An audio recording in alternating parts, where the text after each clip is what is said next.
এক যুবক মসজিদে কান্নাকাটি করতেছে। তখন পাশে এক আলেম জিজ্ঞেস করলো, যুবক তুমি কেন কান্নাকাটি করতেছো? তখন যুবক বলে যে, আমি বিয়ে করেছি, দীর্ঘদিন হয়েছে, কিন্তু আমার কোনো সন্তান দিচ্ছে না। আল্লাহ তাআলার ইচ্ছা, আল্লাহ তাআলা আমাদেরকে পরীক্ষা করছেন, কিন্তু সমাজের মানুষ, আশপাশের মানুষজন আমাদের দিকে বাঁকা চোখে তাকায় এবং তারা ভাবে এটা আমাদের অসম্পূর্ণতা।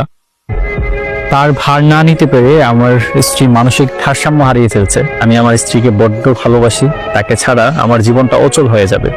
তখন সে আলেম বলল যে, তোমাকে আমি এমন কিছু ওষুধ দিব যে ওষুধ 100% কাজ করবে। সেই যুবক বলল, অবশ্যই, আমি সেই ওষুধ চাই।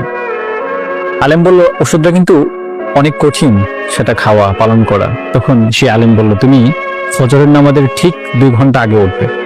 প্রথম ঘন্টায় তুমি কিয়ামুল লাইল করবে, অর্থাৎ তাহাজ্জুদের নামাজ পড়বে তুমি আর তোমার স্ত্রী, এবং শেষের 1 ঘন্টায় তুমি ইস্তেগফার পড়বে, এবং তারপরে তোমরা ফজরের নামাজের পর দোয়া করবে। এই আমল তোমরা তার করতে থাকো।